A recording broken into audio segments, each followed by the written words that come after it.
ASMR 스토리텔링. 여러분 안녕. 오늘은 어느 채식 의사의 고백 같이 함께 할게요. 지은이는 존 맥두걸입니다. 고기와 유제품을 너무 먹어서 18살에 중풍에 걸렸대요. 친구들보다 20kg에서 30kg 더 비만이었어요. 오랫동안 병원을 들락거렸지만 실패했고요. 후유증으로 지금도 다리를 절룩거려요. 무엇이 문제인지 알고 싶어서 의대에 진학했고요. 의사가 되었지만 약과 수술로 일시적인 고통을 덜어줄 수밖에 없었대요. 만성질환의 원인은 의사가 되었어도 알 수가 없었어요. 그는 하와이 사탕수수 농장에서 책임 의사로 일하면서 깨달았는데요. 육식과 유제품이 원인임을 알게 되었어요. 그 이후에 고기와 유제품의 해악을 널리 알리고 녹말 음식과 채식의 전도사가 됐어요. 맥도글 프로그램을 열어서 수만 명의 체중을 줄이고 병을 고쳤어요. 어느 채식 의사의 고백, 살 안 찌고 사는 법 등이 베스트셀러가 되면서 수백만 명이 그의 독자가 돼서 지지를 표현했답니다. 클린턴 전 미국 대통령 자문도 역임했어요. 이런 말이 나와요. 당신은 의사인데도 어째서 다른 의사들과 의견이 다르죠? 내 대답은 간단해요. 돈 버는 의사를 그만두기로 맹세했기 때문이죠. 너무 궁금하죠?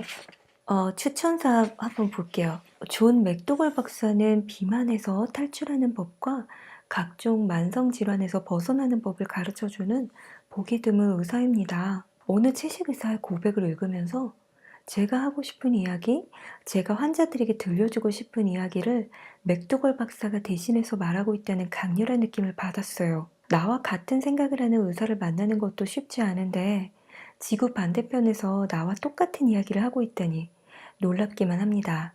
그러나 사실 돈과 명예보다 진리를 먼저 추구하는 의사라면 놀라울 일도 아니지요. 진리는 하나니까요. 저도 항상 진리를 향해 갑니다, 여러분. 맥도걸 박사처럼 저 역시 엉터리 의사였음을 고백합니다. 약 15년 전까지만 해도 가정의학과 전문의였지만 자신의 몸도 관리하지 못하는 무능한 의사였어요. 몸은 대다수 중년의 모습처럼 종합병동이었습니다. 만성 피로로 아침마다 눈을 떼기조차 힘들었고요. 혈압, 혈당, 간 수치, 고지혈증 수치 등 거의 모든 건강 지표는 좋지 않았어요. 치질과 잦은 변비, 설사 때문에 항상 지쳐 있었고요.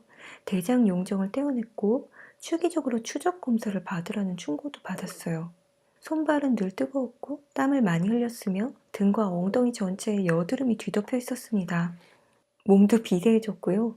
그래서 움직이길 싫어했고 여름철에는 가만히 있어도 땀이 흘렀어요. 그래서 끈적거리는 게 싫어서 내 아이를 안는 것조차 꺼려했어요. 당시 저는 맛집을 찾아다니고 매일 고기, 보양식 등을 한 끼 이상 먹곤 했어요. 고기를 먹어야 힘이 난다는 말을 믿었던 어리석은 의사였습니다. 그러던 제가 어느 날 우연히 아내가 사놓은 책 한 권을 읽고 운명을 바꾸게 되었습니다. 존 로빈슨의 음식혁명이란 책이었는데요. 그 책 내용이 너무 충격적이었어요. 그 두꺼운 책을 밤을 꼬박 새워 다 읽은 새벽녘, 책을 덮자마자 냉장고에 있던 고기, 계란, 우유, 생선, 그리고 라면 등 인스턴트 식품까지 싹 정리했습니다. 모든 질병과 환경오염의 중요 근원 중에 하나가 육식이며 고기는 화장실 변기보다 더러운 죽은 시체라는 말이 저를 마구 흔들었어요. 그렇게 2002년 어느 날 남들처럼 걷던 길을 멈추고 현미채식의 삶으로 180도 방향을 확 틀었습니다. 그러자 단 한 달 만에 체중이 10kg 줄었고요. 3달이 되니까 17kg이 빠져서 고교 시절의 날렵한 몸매를 되찾았습니다. 음식을 바꾼 후 체질은 의외로 빨리 변했습니다. 땀도 잘 안 났고 좀처럼 피로하지도 않았고요. 여드름도 완전히 사라졌어요. 아무런 치료도 없이 단지 현미채식으로 음식을 바꾸고 운동을 약간 하는 길을 선택한 것 뿐인데요. 저절로 이루어진 갑작스러운 체중 감소로 혹시 암은 아닐까 염려되어 검사를 해봤지만 오히려 정상임을 확인하는 기회가 되었습니다. 잠시 불안해했던 제 모습이 우습기까지 했어요. 이렇게 방향을 튼 지 15년, 그동안 연례 행사였던 감기 몸살을 한 번도 알아본 적이 없었고요. 어려서부터 주기적으로 알아온 축농증과 중이염도 씻은 듯이 사라졌습니다. 모두가 걸어가는 그 길, 널리 알려진 지식이 항상 옳은 길은 아닙니다. 태양이 지구를 중심으로 돈다고 주장한 것처럼 말입니다. 골고루 먹어야 한다? 단백질 섭취가 중요하다. 우유가 좋다? 영양제를 꼭 먹어야 한다. 고혈압이나 당뇨병 환자는 평생 약을 먹어야 한다. 싱겁게 먹어야 한다. 이와 같은 통념은 거짓이거나 지나친 과장입니다.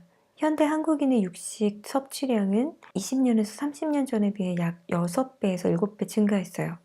학교 급식 등을 통해 우유를 섭취하지 않는 아이는 거의 없습니다. 이렇게 하라는 대로 잘 먹었으니 면역력도 향상되고 몸도 튼튼해야 당연한 것 아닌가요? 그러나 아토피, 감기, 암, 고혈압, 당뇨병, 대상포진, 골다공증 등 어느 하나 줄어들지 않고 거꾸로 급격히 늘어나고 있습니다. 환자들 모두 약을 처방받고 있지만 고혈압과 당뇨병의 만성 합병증인 뇌졸중, 심장병, 망막 변성 등은 줄지 않고 꾸준히 늘고 있어요. 이제 여러분들 약과 병원이 모든 것을 해결해 주리라는 환상을 버려야 합니다. 지금 우리의 몸은 이제까지 먹고 살아온 삶의 결과입니다. 완전한 치유를 원한다면 이제 다른 선택을 해야 돼요. 현미채식을 하고 햇빛을 쬐고 적당히 움직이고 숲과 자연을 가까이 하는 치유의 생활 습관이 필요합니다. 약 이상으로 자기의 삶을 성찰하고 유명한 병원이나 명의를 찾는 것 이상으로 자신에게 집중해야 합니다. 그러면 그런 선택의 결과를 얻을 것입니다. 저나 현미채식으로 바꾼 사람들이 그것을 증명합니다. 이 책은 채식을 하지 않는 일반인뿐만 아니라 채식인에게도 큰 도움을 줄 거예요. 저를 비롯한 대부분의 채식인들은 식단에 대한 고민이 많습니다. 골고루 먹어야 하니 콩과 견과류를 챙겨 먹어야겠지? 배는 좀 부르긴 한데 한 숟가락을 더 먹을까 말까?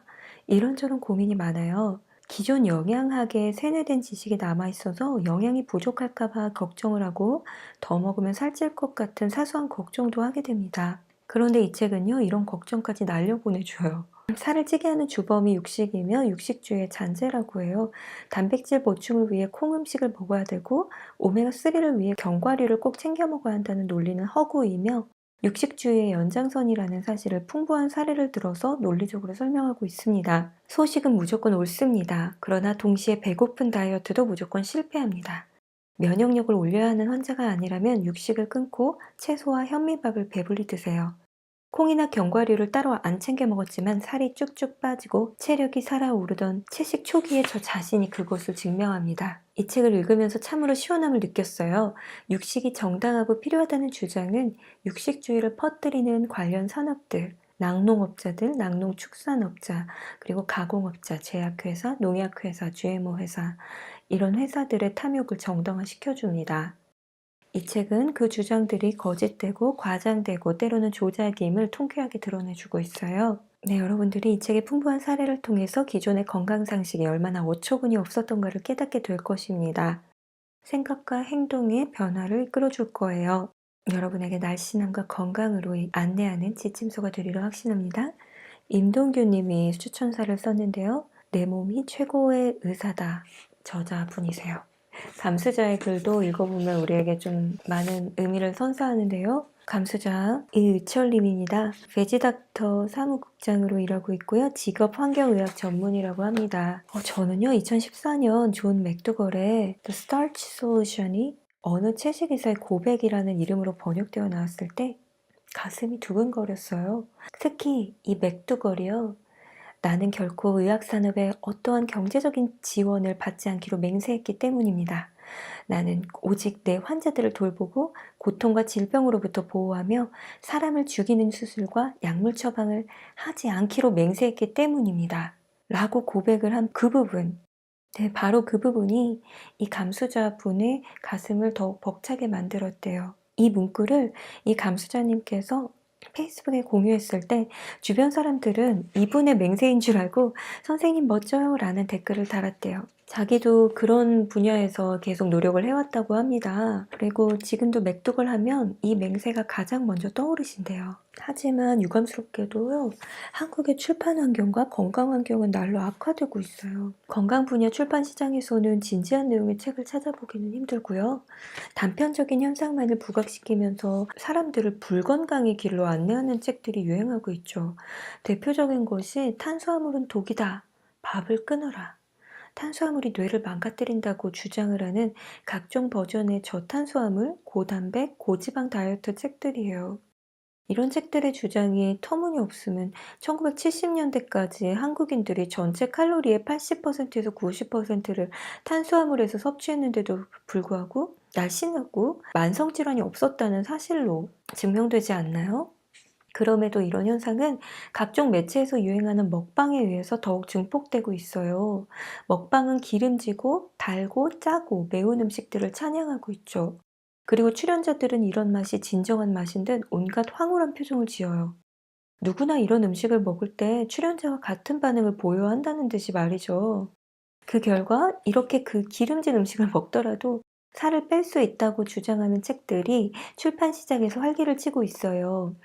이런 분위기에서 어느 채식 의사의 고백이 꾸준한 인기를 얻고 개정판까지 출간이 된다는 사실이 매우 반가워요. 국내 저자가 쓴 건강 관련 서적 중에서 충분한 참고 문헌을 제시하는 깊이 있는 책은 매우 드물어요. 이 책의 뒤에 보면은요, 정말 참고 문헌이 정말 많아요. 마치 제 또끼요가 책 참고 문헌처럼 많거든요. 국내 저자가 쓴 건강 관련 서적 중 충분한 참고 문헌을 제시하는 깊이 있는 책들은 정말 드물고요. 또 번역서에서도 참고 문헌이 실려 있는 경우는 흔치가 않아요. 게다가 건강 관련 번역서 중에 관련 전문가가 직접 번역한 책들은 더더욱이 드물죠. 그래서 번역서를 읽다가 정말 저자가 이런 주장을 했을까? 과연 이 주장의 근거가 되는 연구 결과의 실제 내용은 무엇인가? 라고 의문이 드는 경우가 무척 많았어요. 저랑 되게 비슷한 생각 하시는 것 같아요. 감수자님께서. 이 국내 출판 시장의 문제점이 번역서를 이제 번역을 할 때 내용이 왜곡되거나 그 본래의 가치가 이렇게 달라지는 경우가 되게 많은 것 같아요. 왜냐하면 그 책을 쓴 사람은 그 주제에 대해서 누구보다 전문가인 그 상황인데 그걸 모르는 사람이 이걸 번역을 하다 보니까 언어 자체가 왜곡이 되고 또 번역서를 이제 팔 때 그 번역서를 또 마케팅을 해야 되기 때문에 거기에 이제 컨셉을 또 씌우게 돼 있거든요. 그때 또 한 차례 왜곡이 이루어지죠. 그래서 전문가가 봤을 때는 잘 이해가 안 되게끔 이게 분명히 이런 내용이 아닌데 되게 깊이 있는 내용인데 왜 이렇게 번역이 됐지? 이런 경우도 되게 많았어요. 특히 저는 이제 아기 장 관련해서 번역서들도 많이 봤기 때문에 그런 부분을 좀 많이 느끼기도 했죠. 그래서 저는 육아서 같은 경우에 혹여나 번역서가 나왔다고 하더라도 원서 자체를 읽게 돼요. 다행히 이 책 어느 채식의사의 고백 개정판에서는 이런 아쉬움이 상당 부분 해결됐어요. 우선 논쟁이 있을 수 있는 주장에는요, 참고 문헌이 달려 있었고요. 전문가가 아니면 이해하기 힘든 부분에 대해서는 감수자, 제가 감수 과정에서 수정 및 보완을 했거든요. 제가 개정판을 감수하는 과정에서 다시 한번 느낀 것은요, 저자인 존 맥두걸의 넓고 깊은 지식, 그리고 최신 연구 결과들을 섭렵할 정도의 성실함이었어요. 저도 이런 평가를 항상 여러분들께 받고 싶습니다. 그래서 항상 영유아 잠에 대해서, 또 성인 잠에 대해서 계속해서 공부해 가고 있고요. 성실함이 정말 중요하다고 생각해요. 어떤 대상을 관찰하면서 깨달음을 얻으려면 그 대상에 대한 깊은 애정이 있어야 하는데 이 저자인 맥두걸에게는 그 애정이 아주 뜨겁게 느껴졌어요. 한국인에게는 맥두걸 씨의 주장이 낯설게 느껴지지 않을 거예요. 40년 전 식습관을 떠올리면 되기 때문이죠. 하지만 1970년대 이후 출생 세대들은요, 상황이 좀 달라요. 그들은 고기 반찬이 없는 식단을 상상하지 못하고 두려워하기까지 해요. 어느 채식 의사의 고백은 이런 두려움을 날려버리고 건강한 식단의 원칙을 알려줄 훌륭한 안내서가 될 거랍니다. 다 읽어보고 싶지만 오늘은 챕터 6, 그러면 단백질은 어디서 섭취하나요? 이 부분 궁금하기 때문에 당신의 통념은 광고가 만든 것이다. 우리 인간에게는 얼마나 많은 단백질이 필요할까요? 어떤 타입의 단백질이 가장 좋을까요? 이 기본적인 질문들은 항상 다이어트 논쟁에 있어서 중심축이 되어 왔어요. 어리석은 인간들은 지난 150년 동안 고농축 단백질 식이요법과 저단백질 식이요법 사이를 줄다리기 하면서 서로의 주장에 흠집을 내면서 논쟁해 왔어요. 사람들은 제게도 계속 질문해 왔죠. 동물성 단백질에 있는 고농도 단백질이 좋습니까? 아니면 식물성 단백질이 좋습니까? 논쟁이 심화되자 잇따라 과학적인 증거들이 나오면서 피할 수 없는 결론들이 도출됐어요. 과도하지 않고 적절한 식물성 단백질이 최고라는 결론이었죠. 그러면 왜 TV나 신문들은 이 사실을 왜곡하는 것일까요? 수없이 많은 증거가 있음에도 불구하고 말이죠.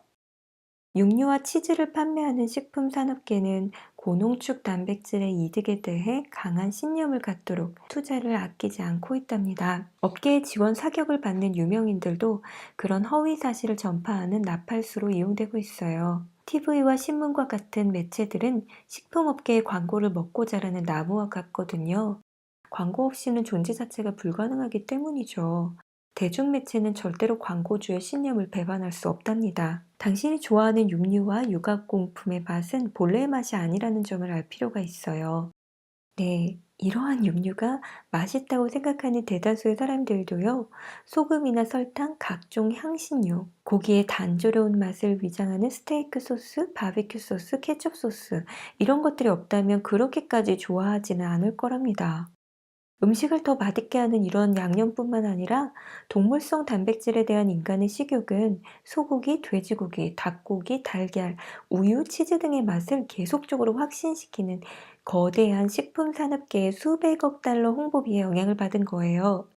이 산업계의 후원 그룹은 정부 지원금과 막강한 광고비를 사용해서 이런 식품이 건강하다고 당신을 확신시키고 있어요. 동물성 식품은 거대한 비즈니스 산업이랍니다. 이들은 식품 산업과 레스토랑 산업과 그들의 유사 업종들이 그들의 이익을 대변해서 스스로 떠들도록 조장하고 있어요.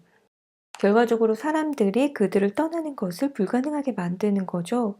네, 진실인들 어떻게 돈의 힘을 당해낼 것인가요? 이 뒤틀린 상업 자본주의라는 함선은 도대체 어디로 향하고 있다는 말인가요? 이 다음에는 되게 자세한 실험들이 나와 있어요. 결론만 살펴볼게요. 되게 자세한 실험들이 많이 등장을 하는데 저는 이런 실험들이 있는 걸 좋아하긴 하는데 일단 결론으로 먼저 점프해 볼게요. 전문가들의 결론, 단백질은 40g에서 60g으로 충분합니다. 100년 전에 발표된 치턴트 교수의 결론은 지금까지 정답으로 여겨지고 있어요. 인간은 새로운 세포를 만들거나 호르몬을 합성하거나 신체 조직을 수리하기 위해서 단백질을 필요로 해요. 그러나 얼만큼 필요한 것일까요? 우리 인간은 피부 재생 등 다양한 손실을 복구하기 위해 하루에 약 3g의 단백질을 사용합니다. 이러한 손실을 비롯한 각종 생리학적인 필요를 더한다면 매일 필요한 단백질은 20g에서 30g에 불과해요.